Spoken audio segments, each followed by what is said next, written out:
Stoječa kolona. Avti se umikajo na kolesarski pas. Nevarno. Zakaj?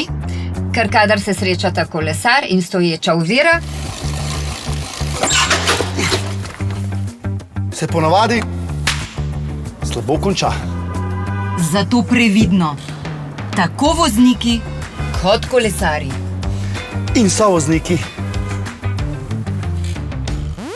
Če šibamo mimo stoječih avtomobilov, lahko kdo odpre vrata ali celo zavije na kolesarski pas. Oziroma kako drugače prekine pot kolesarja. Joško, prid pol, greva na kavo. Vozniki in sovozniki, ne pozabimo, da nismo sami v prometu in se z vzvratnimi ogledali prepričajmo, da za nami ni nikogar. Lahko zdaj naprej? Daj se pol slišva, prav?